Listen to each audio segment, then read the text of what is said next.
నమస్కారం వార్తలకు స్వాగతం. ముందుగా ముఖ్యాంశాలు. టీడీపీ పోలిట్ బ్యూరో సభ్యులు వరలరామయ్య మీడియా సమావేశం. వైసీపీ నేతలపై ఫైర్. మాజీ ఎమ్మెల్యే జగ్గారెడ్డి ప్రెస్ మీట్. ఇరు పార్టీలపై ఫైర్. వారాహి విజయబేరి బహిరంగ సభలో జనసేన అధినేత పవన్ కళ్యాణ్ పాల్గొన్నారు. ఈ సందర్భంగా ప్రజలను ఉద్దేశించి ఆయన మాట్లాడారు. ఏర్పాటు చేసుకొని వారి మాట కాదన్న వాళ్ళని ఈ రకంగా చంపేయటం, హింస పెట్టడం, బెదిరించటం, మానసిక క్షోభకు గురి చేయటం వాళ్ళకి అలవాటైపోయింది. ఆ కళ్ళకుంటలో వాళ్ళ సొంత గ్రామంలో ఏజెంట్గా కూర్చోవటం అతని పాపం అండి. ఒక దళితుడు, ఒక మాదిగ కులానికి చెందినవాడు ధైర్యంగా నా తెలుగుదేశం పార్టీ తరఫున నేను కూర్చుంటానని ఏజెంట్గా కూర్చుంటే చంపేస్తారా? అంటే ఎస్సీలు ఉండొద్దా? ఈ రాష్ట్రంలో ఉండొద్దా? నా ఎస్సీలని ఓట్లు దొబ్బుకు తిని ఈరోజు చంపేస్తారండి ఎస్సీలని. నేను అందుకే జగన్మోహన్ రెడ్డి ప్రజాక్షేత్రంలో తేల్చుకుందా ఉన్నాను. ఇదా ప్రజాక్షేత్రం తేల్చుకోవటం అంటే? ఈ రాక్షసత్వమా? ఎక్కడ వాడు ఇది చంబల్లోయ గ్రామాలకు 100 గ్రామాలు కలిపితే చంబల్లోయలో ఈ కళ్ళకుంట గ్రామం అని చెబితే సిగ్గుపడాలా? అక్కడున్న పోలీసు వ్యవస్థ కూడా ఆలోచన చేయాలా? ఈరోజు నా బిడ్డ అంతా భార్య బిడ్డలు ఎటో పోయారు, వీడు ఎటేటో తిరిగాడు. ఈరోజున ఇక్కడికి వచ్చారు కాబట్టి ధైర్యంగా 2 మాటలు చెప్పగలిగాడు. ఇక్కడ 13వ తారీఖున జరుగుతాయి. ఈరోజంతా 26, 13 రోజులు ఎక్కడెక్కడో తిరిగాడు. వాడు ఎంత బాధతో తిరిగి ఉంటాడో, ఎంత వేదంతో తిరిగి ఉంటాడో, ఎంత భయంతో తిరిగి ఉంటాడో. భార్య బిడ్డలు ఎక్కడో ఉన్నారో, వాళ్ళు బతుకున్నారో చచ్చారో తెలియని పరిస్థితి. నేను అడుగుతున్నా, అందుకే అసలు దళిత వర్గాలకు అసలు స్వాతంత్రం వచ్చినట్లా ఈ భారతదేశంలో? రాజ్యాంగం లేదా? పోలీసు వ్యవస్థని, ఆ మాచంలో ఉన్న పోలీసు వ్యవస్థని ఏమనాలి? వాళ్ళు పోలీసులా? ఇంకా సిగ్గు లేకుండా ఆ సజ్జల రామకృష్ణారెడ్డి, ఆ అంబటి రాంబాబు వీళ్ళందరూ మాట్లాడతారు అక్కడ. వాళ్ళకేదో ఏది పిన్నెళ్ళకేదో అన్యాయం జరిగిందంట. సిగ్గు ఉండాలి మాట్లాడటానికి, శరం ఉండాలి మాట్లాడటానికి. ఏం సమాధానం చెబుతారు? ఈ మాదిగ కులస్తులైన ఈ మాణిక్యరావుకి, వాడి భార్య బిడ్డలకి ఏం సమాధానం చెబుతారు మీరు? తప్పకుండా ఈ విషయాన్ని డీజీపీ దృష్టికి తీసుకెళ్తాం, ఎలక్షన్ కమిషన్ దృష్టికి తీసుకెళ్తాం. ఇప్పుడు ఈ విషయాన్ని అతన్ని వెంట పెట్టుకొని మా ప్లేడర్ గారు మంగళగిరి రూరల్ పోలీస్ స్టేషన్కి వెళ్తారు. అక్కడ 0 FIR రిజిస్టర్ చేయమని కూడా అక్కడ కంప్లైంట్ ఇస్తారు. తప్పకుండా ఇతన్ని చంపడానికి ప్రయత్నం చేసి, మానసిక క్షోభకు గురి చేసి, భార్య బిడ్డలను కొట్టి ఆ వీడియో చూపించడం ఏమి సంస్కృతి రా మీది, మీ దుంపల దాకా. నిజంగానే చంబల్లోయ ఆ దుర్మార్గుల కంటే మీరెక్కువలా కనపడుతున్నారు. భార్య బిడ్డల్ని కొట్టే వీడియో తండ్రికి చూపిస్తే, తన బిడ్డల్ని కొట్టే వీడియో, భార్యని కొట్టే వీడియో చూపిస్తే వాడు మానసికంగా ఎంత క్షోభకు గురై ఉంటాడండి. ఇదేమి దుర్మార్గపు ఆలోచన? ఇదేమి మీ రాక్షసానందం? ఇదేమి దెయ్యాలు రాక్షసులు చేస్తారు ఇట్లాగా? చాలా బాధగా ఉంది, చాలా బాధగా ఉంది. తోటి కులస్తులుగా నేను చాలా బాధపడుతున్నాను. వాడికి వదిలేస్తే మా చెల్లి వెళ్ళరా అంటే చంపేస్తారు. నీ భార్య బిడ్డలు ఎక్కడో ఉన్నారు సార్, నాకు టచ్లోకి రావట్లేదు వాళ్ళు.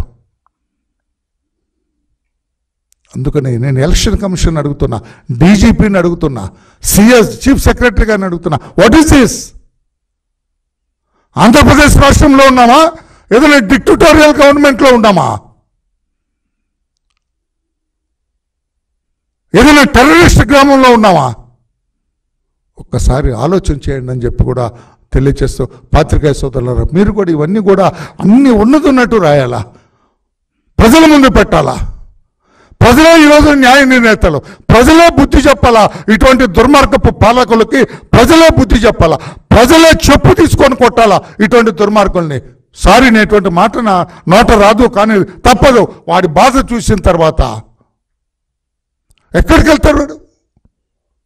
లక్కీగా చంద్రబాబు గారు అది గమనించాడు కాబట్టి, చంద్రబాబు గారు నాకు డైరెక్షన్ ఇచ్చారు కాబట్టి వచ్చాడు. వాడు ధైర్యంగా ఉన్నాడు. వాడు భోంచేయాలంటే భోంచేయాలి, నాకు ఎక్కదండి, నా పిల్లలు తిన్నారో లేదో. కాంగ్రెస్ నేతలు మీడియా సమావేశం నిర్వహించారు. ఈ సందర్భంగా పలు అంశాలపై వారు మాట్లాడారు. గ్రామాలకు పంపించే విధంగా ధాన్యం ఉండాలని ఆ రోజులలో మరి జవహర్లాల్ నెహ్రూ గారు దూరం ఆలోచనతోటి ఎఫ్సిఐ ఏర్పాటు చేసుకోవడం జరిగింది. ఈ ఎఫ్సిఐ వల్ల ధాన్యము నిల్వలు ఉంచుకోవడానికి, ఇప్పుడు సపోజ్ మనం ఇప్పుడు సూపర్ బజార్ బియ్యం వస్తున్నాయి చూడండి గవర్నమెంట్ పరంగా ఫ్రీగా, అది ఎఫ్సిఐ ఆ రోజు నెహ్రూ గారు ముందు జాగ్రత్తలో ఆ గోదాంలో ఏర్పాటు చేసింది కాబట్టి ఆ ధాన్యమే ఇప్పుడు మన సూపర్ బజార్లలో ఇచ్చే బియ్యం అవే ఎఫ్సిఐ ద్వారా వచ్చే బియ్యమే. సెంట్రల్ గవర్నమెంట్లో అట్లా తయారు చేసి పెట్టారు ఆ రోజు జవహర్లాల్ నెహ్రూ గారు. అంటే ఎంత ముందు చూపు చూడండి. ఆ రోజు నెహ్రూ ప్రధానమంత్రిగా ఉన్నప్పుడు భారతదేశం యొక్క జనాభా 40 కోట్లు, ఈరోజు భారతదేశం యొక్క జనాభా 140 కోట్లు. ఈ ఈ ఈ ఇంత ఈ 76 సంవత్సరాలలో 40 కోట్ల నుంచి 140 కోట్ల జనాభా ఈరోజు భారతదేశము ప్రజానీకము ఉంది ఈ రోజున. కాబట్టి వ్యవసాయాన్ని అభివృద్ధి చేసుకుంటూ ఇండస్ట్రియల్గా కూడా అభివృద్ధి చేసుకోవాలని, అంటే మనమే అన్ని ఉత్పత్తులు చేసుకోవాలి, సూది కానీ ఏదైనా దారం కానీ బట్ట కానీ ఏదైనా మనము ఒకరి మీద డిపెండ్ కావద్దని మన దేశంలో ఉన్నటువంటి వసతులను ఈ రకంగా ఏర్పాటు చేసుకొని క్రమక్రమంగా 16 సంవత్సరాల్లో వారు అనేక ఇలాంటి ముందు చూపు జాగ్రత్తలు ఇట్లా ఆ రోజు తీసుకోవడం జరిగింది. అందుకే చూడండి, నేను ఈరోజు కేంద్రంలో బీజేపీ ప్రధానమంత్రి మోడీ గారు ప్రధానమంత్రిగా ఉన్నారు. కాంగ్రెస్ పార్టీ ఒకటే విషయం స్పష్టంగా అడుగుతున్నది మీ అందరికీ కూడా. మీరు నెహ్రూ గారు ఉన్నప్పుడు ఆ రోజున నాకు నోటుకున్నటువంటి నాగార్జున సాగర్ అట్లాగే శ్రీశైలం డ్యామే కాకుండా అది ఇంకోటి బాగ్రా నంగల్ అది ఆ డ్యామ్ కూడా వారు నిర్మించారు. ఇట్లా ఇంకా బహుశా ఇంకా చాలా ఉండుంటాయి. దాని తర్వాత క్రమంగా ఇందిరాగాంధీ గారు వచ్చిన తర్వాత మళ్ళీ డ్యాములు ఎక్కడ చూడండి. ఇప్పుడు కాంగ్రెస్ ప్రభుత్వంలోనే మన దగ్గర నేను చెప్తున్నాను. ఇప్పుడు శ్రీరామ్ సాగర్ హనుమంతరావు గారు చెప్పారు ఇంత మొదలు శ్రీరామ్ సాగర్, అట్లాగే మా దగ్గర మంజీరా డ్యామ్, సంగారెడ్డిలో మంజీరా డ్యాము కట్టిన తర్వాత కాంగ్రెస్ ప్రభుత్వంలో కట్టిన తర్వాత అప్పుడు కూడా ఇందిరాగాంధీ గారే కేంద్రంలో ఓకే. అయితే ఏదో నా కుటుంబమే కదా, నెహ్రూ గారి కుటుంబమే కదా. ఆ రోజు అక్కడ కూడా చూడండి మంజీరా డ్యాము తాగునీటి కోసం కట్టడం జరిగింది. తాగునీటి ఎక్కడి దాకా వస్తుంది? హైదరాబాదు రాజధానిలో తాగునీటి సమస్య ఉండొద్దు, హైదరాబాదు డెవలప్ కావాలంటే ఫస్ట్ తాగునీటి సమస్య కొరత తీరాలనే ఉద్దేశంతో కాంగ్రెస్ ప్రభుత్వంలో మంజీరా డ్యామ్ కూడా కట్టడం కూడా జరిగింది. దాని తర్వాత చూడండి మన సింగూరు డ్యామ్ కూడా కట్టడం కూడా జరిగింది.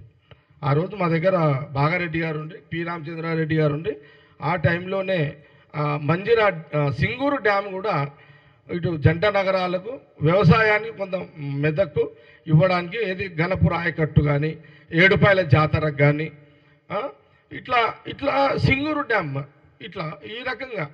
కాబట్టి మేము ఒక ప్రశ్న బీజేపీ నాయకత్వానికి అడుగుతున్నాం. మీరు ఈ 70 ఏళ్ళలో ఏం చేశారు అని కిషన్ రెడ్డి గారు మాట్లాడతారు, బండి సంజయ్ గారు మాట్లాడతారు, కేటీఆర్ గారు కూడా మాట్లాడతారు, హరీష్ రావు గారు కూడా మాట్లాడతారు. 70 ఏళ్ళలో ఏం చేశారు అని అంటే ఈ ప్రాజెక్టులు ఆనాటి నెహ్రూ పండిత్ జవహర్లాల్ నెహ్రూ కాలం నుంచి తీసుకుంటే కంటిన్యూటీగా మరి మనకు ఇందిరాగాంధీ గారు, తర్వాత రాజీవ్ గాంధీ గారు, సోనియా గాంధీ గారు, మన్మోహన్ సింగ్ గారు, ఇదంతా నడుస్తూనే ఉంది సిస్టమ్ అంతా. నేను ఒకటే మాట్లాడుతున్నా, ఆ రోజు మంజీరా డ్యాము సింగూరు నీళ్ళు వీళ్ళు తాగిన వాళ్ళే కదా. కిషన్ రెడ్డి గారు కూడా మంజీరా డ్యాము సింగూరు నీళ్ళు తాగిండ్రు. మళ్ళా కేసీఆర్ గారు కూడా సింగూరు మంజీరా డ్యామ్ నీళ్ళు తాగిండు, కేటీఆర్ కూడా తాగిండు, హరీష్ రావు గారు కూడా సింగూరు మంజీరా డ్యామ్ నీళ్ళు తాగారు. ఈ 2 డ్యాములు ఎవరి పరిపాలన వచ్చినాయి? కాంగ్రెస్ ప్రభుత్వం పరిపాలన వచ్చినాయి. ఇది మీకు డైరెక్ట్ ఎవిడెన్స్ కదా, మీకు డైరెక్ట్ ఎవిడెన్స్ ఇదంతా. ఇదేదో మేమేదో కళ్ళబొల్లి మాటలు చెప్తలేదు, ఇది వాస్తవాలు కాబట్టి మీకు చెప్తున్నాను. మీరు చెప్పండి, మేము జీవితం మొత్తంలో సింగూరు మంజీరా డ్యామ్ నీళ్ళు తాగలేదు, ఇవి కాంగ్రెస్ ప్రభుత్వం రాలేవు అని మీరు ఛాలెంజ్ చేయగలుగుతారా? బీజేపీ కిషన్ రెడ్డి గారు హైదరాబాద్లోనే ఉన్నారు కదా, హైదరాబాద్లో కొన్ని ఏళ్ళు మంజీరా డ్యాము నీళ్లు సింగూరు నీళ్ళు వచ్చినాయి కదా, ఆ నీళ్ళు వారు తాగిరు కదా, తాగలేమని చెప్పగలుగుతారా? నేను తాగనే లేను. నేనేమంటున్నా అంటే మీ రాజకీయ ఉనికి కోసం మీరు ఏదైనా మాట్లాడుకోండి, అది వేరు. కానీ ఏం చెయ్యలేదు అనే మాట మీరు అనొద్దు అనేది Congress party BJP leader media సమావేశం నిర్వహించారు. ఈ సందర్భంగా పలు అంశాలపై ఆయన మాట్లాడారు. క్షేత్రస్థాయిలో జరుగుతున్నటువంటి అవినీతిని కానీ అక్కడ జరుగుతున్నటువంటి అధికంగా జోకేటువంటి ప్రక్రియను కానీ మీరు ఆపే ప్రయత్నం చేశారని అడుగుతున్నా. చర్యలు తీసుకుంటాం. ఎవరి మీద చర్యలు తీసుకుంటారు? కుంభకోణాలన్నీ ఇంత పెద్ద ఎత్తున కనబడేట్టు కనిపిస్తున్నా కూడా దాని గురించి మాట్లాడినటువంటి మీరు ఈరోజు చర్యలు ఎవరి మీద తీసుకుంటారు? మీరే తప్పు చేసి మీరే చర్యలు తీసుకుంటామంటే దొంగ అన్నట్టున్నది ఇది. నేను ఒకటే అడుగుతున్నా, ఈరోజు ఇంతగానో మాట్లాడుతున్నారు కదా, మరి మా నాయకుడు కిషన్ రెడ్డి గారు ఫీల్డ్లోకి వెళ్ళారు. కిషన్ రెడ్డి గారు ఫీల్డ్లోకి వెళ్ళేసి అక్కడ ఉన్నటువంటి రైతుల సమస్యలు తెలుసుకునే ప్రయత్నం చేశారు. కానీ మీరు కనీసం ఫీల్డ్ కూడా నువ్వు సంబంధిత మంత్రిపై ఉండి ఫీల్డ్కి వెళ్లకుండా అసలు తప్పే జరుగుతలేదని చెప్పేసి మిదండవాదం మాట్లాడితే దాని గురించి ఇంకా మేము ఏం దీని గురించి మాట్లాడాలో మాకు అర్థం కావడం లేదు. మరి రైస్ మిల్లర్ దగ్గర పెండింగ్లో ఉన్నటువంటి ధాన్యం విక్రయ గురించి మీరు జారీ చేసినటువంటి GOMS నంబర్ 1 కానీ లేకుంటే అదే రోజు మీరు తీసుకొచ్చినటువంటి మరి కమిటీ చేసినటువంటి కమిటీలో ఒక ప్రిన్సిపల్ సెక్రటరీ 5 మెంబర్స్తో కూడినటువంటి కమిటీ ఎప్పుడు కూర్చున్నది? ఎప్పుడు విధి విధానాలను రచించింది? ఎప్పుడు గైడ్లైన్స్ని పూర్తిగా మరి టెండర్ డాక్యుమెంట్స్ తయారు చేసింది? ఎప్పుడు ఆ టెండర్స్ని మరి రిలీజ్ చేసింది? ఒకే రోజు ఇవన్నీ సాధ్యమవుతుందా? ఒకే రోజు ఇవన్నీ సాధ్యమవుతాయా? మరి దీని వెనుక ఉన్నటువంటి మతలబేందో మరి ఎందుకు నిన్న సమాధానం చెప్పలేదని అడుగుతున్నా. అంతేకాదు ఏప్రిల్ 18 రోజు మీరు జలసౌదాలో కూర్చొని మీరు మాట్లాడినటువంటి అంశాలను అక్కడ జరిగినటువంటి అంశాలను మీరు ఎందుకు బహిర్గతం చేస్తలేరు? అక్కడ మీ మధ్యలో మిల్లర్లను పిలిపించి భయపెట్టి మీరు ఏ నలుగురికైతే మీరు ఈ టెండర్ ప్రక్రియలో వాళ్ళకి అలకేట్ చేసిండ్రో టెండర్ అలాట్ చేసిండ్రో వాళ్ళతోటి మీరు 100 రూపీస్ స్టాంప్ పేపర్ మీద మీరు రాయించుకున్న మాట వాస్తవం కాదా? మరి ఆ స్టాంప్ పేపర్ లోపల మీరు 2007 రూపాయలకు టెండర్ అలకేట్ చేస్తే నిన్న మాట్లాడుతున్నాడు 2223 రూపాయలకు మీరు తీసుకోండి అంటే ఏం మాట్లాడుతున్న మంత్రి గారు? మీరు టెండర్ ఫ్లోట్ చేసింది 2007 రూపాయలకి. కొత్త బియ్యం ఆ రోజు 1700కి ఇచ్చిందో 1800 గత ప్రభుత్వం ఇచ్చిందో నాకు సంబంధం లేదు. ఎప్పుడైతే బియ్యం 1 ఇయర్ మెచ్యూర్ అవుతుందో డెఫినెట్గా రేటు పెరుగుతుంది. మెచ్యూర్ అయినటువంటి ధాన్యము ఒక సంవత్సరం తర్వాత దాన్ని 2007 రూపాయలకు మీరు అమ్మినామంటున్నారు కదా. మళ్ళీ అదే రైస్ మిల్లర్ తోటి మీరు అలకేట్ చేసినటువంటి కాంట్రాక్టరు 2223 రూపాయలకు 100 రూపాయల స్టాంప్ పేపర్ మీద రాసుకున్నటువంటి ఆ డాక్యుమెంట్ సంగతి ఏమన్నా మీరు ప్రస్తావిస్తారా? మరి అది ఈ డాక్యుమెంట్ ఇప్పుడే నేను మీ ద్వారా బయటపెట్టదలుచుకున్నాను. మరి అదే మాదిరిగా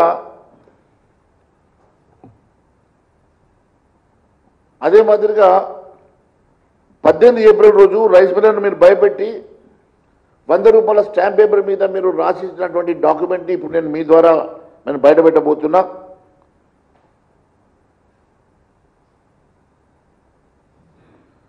మరి టెండర్ రేటు క్వింటాల్కి 2007 రూపాయలు అయితే ప్రింట్ తీసుకురా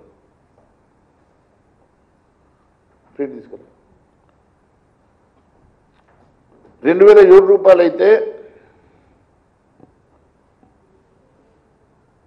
ఇప్పటి వరకు ఆ 4 కాంట్రాక్టర్లు ఎంత ప్యాడీని లిఫ్ట్ చేశారు? ఇప్పటి వరకు కనీసం 2% కూడా ప్యాడీ లిఫ్ట్ చేయలే.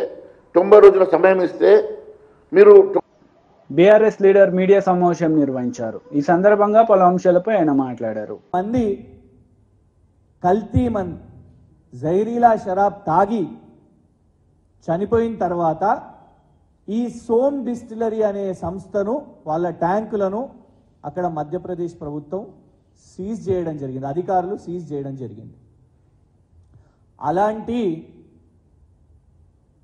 అక్రమ మద్యం చేస్తున్న సంస్థను కాంగ్రెస్ ప్రభుత్వం, కాంగ్రెస్ పార్టీ వాళ్లకు విరాళాలు వస్తున్నాయి కాబట్టి 1,35,00,000 25 లక్షల రూపాయలు పదే పదే ఎన్నికల కోసం వాళ్ళకు ఫండింగ్ వస్తున్నది కాబట్టి ఇవాళ కాంగ్రెస్ ప్రభుత్వం దొడ్డిదారిన ఎందుకంటున్నామంటే ఇక్కడున్న మీడియా ప్రశ్నించినా రాసినా కూడా దబాయించి, లేదు మీరు అట్లా రాస్తే, మీరు నిజాలు రాస్తే మీ మీద పరువు నష్టం దావా వేస్తాం, 100 కోట్లు అంటే భయపడిపోతాం కావచ్చు, అందుకే మీడియా రాయదు అని అనుకొని కాంగ్రెస్ ప్రభుత్వం, కాంగ్రెస్ మంత్రి అబద్ధాలు చెప్తూ ఇవాళ కొత్త బియర్ కంపెనీని ఇక్కడికి తీసుకొని వస్తున్నారు. ఎలాంటి బియర్ కంపెనీ?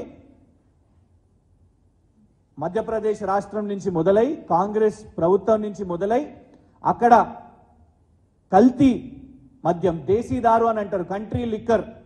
ఎవ్వరు గూగుల్లో కొట్టినా సోమ్ డిస్టిలరీ కంట్రీ లిక్కర్ అని కొడితే మొత్తం కూడా డీటెయిల్స్ వస్తాయి. ఇవన్నీ కూడా ఇవ్వండి. ఈ ఫండ్స్ అనేటివి మేము ఎలక్షన్ కమిషన్ ఆఫ్ ఇండియా ద్వారా తీసుకోవడం జరిగింది. ఎలక్షన్ కమిషన్ ఆఫ్ ఇండియా వెబ్సైట్లో వెళ్తే ప్రతి సంవత్సరం ఈ మందు అమ్మే, ఈ బియర్ అమ్మే కంపెనీ ఎన్ని రూపాయలు కాంగ్రెస్ పార్టీకి ఇచ్చింది అని స్పష్టంగా మీకు కనబడుతుంది. ఇది కాంగ్రెస్ పార్టీకి చాలా దగ్గరగా ఉన్న పత్రిక వైర్ అనే సంస్థ. వైర్ అనే సంస్థ వాళ్ళు కూడా రాసిన హెడ్డింగ్ చూడండి మీరు. CCI raids associate alcohols Som distilleries. Som distillery మీద రేడ్ జరిగింది. ఎందుకు అంటే the investigation is looking at price fixing of so called country liquor or low price locally made alcohol. Country liquor అంటే ఏంది? అది మళ్ళా తెలంగాణ రాష్ట్రంలో ఇవాళ కాంగ్రెస్ ప్రభుత్వం తీసుకురావాలనే ప్రయత్నం చేస్తున్నది.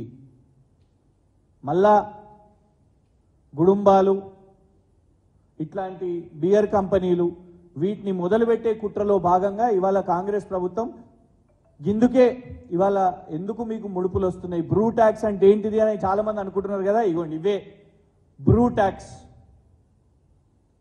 వాళ్ళు పైసలు సంపాదించడానికి ఆత్రంలా 4-5 నెలలే అయ్యి ప్రభుత్వము ఇలాంటి పాలసీలు తీసుకొని వచ్చి మధ్యప్రదేశ్లో కల్తీ మద్యం చేస్తున్న కంపెనీలు ఎవరు చేపట్టయితే అక్కడ సావులు కూడా అయినాయో, వాళ్ళ మీద రేడ్స్ అయినాయో, అరెస్ట్లు అయినాయో, కేసులు ఉన్నాయో, అట్లాంటి వాళ్ళను దిగ్విజయ్ సింగ్ గారు ఇక్కడ ఉన్న ఇన్ఛార్జు, వారికి సంబంధాలు ఉన్న కంపెనీ, కాంగ్రెస్ పార్టీకి సంబంధం ఉన్న కంపెనీ నిధులు ఇస్తున్నది కాబట్టి అట్లాంటి కంపెనీని ఇవాళ తెలంగాణ ప్రభుత్వం ఇక్కడ తీసుకొని వస్తున్నది. దీని మీద మళ్ళా కేసేస్తారా? టీడీపీ లీడర్ మీడియా సమావేశం నిర్వహించారు. ఈ సందర్భంగా పలు అంశాలపై ఆయన మాట్లాడారు. నిర్లక్ష్యంగా వ్యవహరిస్తూ ఉన్నారు. మరొకసారి మేల్కొల్పి ఆ పింఛన్దారులకి ఇంటి దగ్గరే పెన్షన్ వెళ్ళాలి, పంపించమని గట్టిగా ప్రశ్నించండి, కళ్ళు తెరవమని చెప్పండి. చీఫ్ సెక్రటరీకి ఎన్నికలు అయిపోయాయి, జగన్మోహన్ రెడ్డి పని అయిపోయింది, ఇంకా మీరు స్వామిభక్తి కట్టిపెట్టండి. నెలాఖరు కల్లా ప్రతి సచివాలయంకి ఏ సచివాలయ పరిధిలో ఎన్ని పింఛన్లు ఉన్నాయి, ఎంతమంది సిబ్బంది అవసరం అవుతారు, ఎంతమందిని ఈ కార్యక్రమానికి పంపించాలనేది ఇంతవరకు కలెక్టర్లతో చీఫ్ సెక్రటరీ మాట్లాడా? వీడియో కాన్ఫరెన్స్ పెట్టాడా? లేకపోతే సబ్ సిఇఓ బాధ్యత తీసుకున్నాడా? మురళీధర్ రెడ్డి కూడా సిబిఐ ఈడీ కేసుల్లో జగన్మోహన్ రెడ్డితో పాటు ముద్దాయిగా ఉన్నాడు, నిందితుడిగా ఉన్నాడు. కాబట్టి ఆయన కూడా స్వామిభక్తి ప్రకటిస్తా ఎంత దుర్మార్గం చేయాలో అంత దుర్మార్గం చేశాడు. మళ్ళొకసారి అధికార యంత్రాంగాన్ని చెప్తున్నాం, ఇవన్నీ సమీక్షించబడతాయి. ఇవాళ అమాయకులైన ఎవరైతే పింఛన్దారులు ఆ ఎండవేడికి బలయ్యారో ఆ మరణాలకి బాధ్యత వహించాల్సిన అధికారులు కూడా ఉన్నారు. వాటినన్నింటినీ కూడా సమీక్షిస్తాం. ఎవరైతే తప్పు చేశారో వాళ్ళ మీద కూడా చర్యలు ఉంటాయి. మళ్ళీ చెప్తా ఉన్నాం, ఈ నెలలో కూడా ఇమ్మీడియట్గా వీడియో కాన్ఫరెన్స్ తీసుకుంటారో, కలెక్టర్లతో మాట్లాడతారో, కలెక్టర్లకు ఆదేశాలు ఇస్తారో. చాలా క్లియర్గా చీఫ్ ఎలక్షన్ కమిషన్ దగ్గర నుంచి ఆదేశాలు వచ్చాయి, సిఇఓ దగ్గర నుంచి ఆదేశాలు వచ్చాయి. అయినప్పటికీ కూడా కావాలని ఎన్నికలు ఉన్నాయి కాబట్టి ఆ ఎన్నికల్లో ప్రభుత్వానికి లబ్ధి చేయాలనే chief secretary Jawahar Reddy, SERP CEO Muralidhar Reddy తీసుకున్న నిర్ణయాల వల్ల అమాయకులైన వాళ్ళు, ఎవరైతే పెద్ద వయసులో ఉన్న అవ్వాతాతలో ఎవరైతే పాపం ఆ ఎండ దెబ్బకి ఆ ఎండ వేడికి బలైపోయారో వాళ్ళందరికీ న్యాయం చేయాల్సిన బాధ్యత మా మీద ఉంది. తప్పకుండా ఈ తప్పు చేసిన అధికారులు కూడా మూల్యం చెల్లించుకుంటారు. అందుకనే మళ్ళీ చెప్తా ఉన్నా, చీఫ్ సెక్రటరీ జవహర్ రెడ్డికి ఇమ్మీడియట్గా కలెక్టర్ల కాన్ఫరెన్స్ తీసుకొని ఏదైతే వాళ్ళ 13,000 కోట్లు ఏప్రిల్ 1 పెన్షన్ ఇవ్వాల్సింది, మార్చి చివరి వారంలో దగ్గర 13,000 కోట్లు జగన్మోహన్ రెడ్డి ప్రభుత్వం వాళ్ళ తాబేదారులకి, వాళ్ళ పార్టీ ఎవరైతే ఏజెన్సీలు ఉన్నాయో వాళ్ళందరికి కూడా పింఛన్దారుల డబ్బులు 1వ తారీఖు, 2వ తారీఖు, 3వ తారీఖు కూడా రాని సచివాలయాలు ఉన్నాయి ఏప్రిల్ నెలలో. ఆ 13,000 కోట్లని ఆ ఏజెన్సీలకు డబ్బు కట్టడం వల్ల మళ్ళీ డబ్బు జమ అయ్యి 1వ తారీఖు, 2వ తారీఖు, 3వ తారీఖు కానీ సచివాలయాలకి ఏప్రిల్ నెలలో 70,000. మళ్ళీ మే 1 తారీఖు వచ్చేపాటికి కూడా ఏప్రిల్ చివరిలో మళ్ళీ ఒక 3,000 కోట్లు కాంట్రాక్టర్లకి, ఏజెన్సీలకి డబ్బులు ఇవ్వటం వల్ల మళ్ళీ మే 1 తారీఖును కూడా ఇబ్బంది పడింది మనం చూసాం. మళ్ళీ జూన్ 1 వస్తూ ఉంది. ఇంతవరకు మీరు ఎంత డబ్బు ఉంది, ఇవాళ ఖజానాలో డబ్బు ఉందా లేదా, 1,000 కోట్లు అప్పులు తీసుకొస్తా ఉన్నారు. ప్రతి వారం 2,000 కోట్లు, 4,000 కోట్లు, 5,000 కోట్లు, 10,000 కోట్లు మీ ఇష్టారాజ్యంగా అప్పులు తీసుకొస్తా ఉన్నారు. మొన్న కూడా ఆరోగ్యశ్రీ సంబంధించిన ఎవరైతే నెట్వర్క్ హాస్పిటల్స్ అన్నీ కూడా రోడ్డెక్కి మరి వాళ్ళందరూ కూడా మాకు డబ్బులు. వార్తలు ముగించే ముందు ముఖ్యాంశాలు మరోసారి. టీడీపీ పోలిట్ బ్యూరో సభ్యులు వరలరామయ్య మీడియా సమావేశం, వైసీపీ నేతలపై ఫైర్.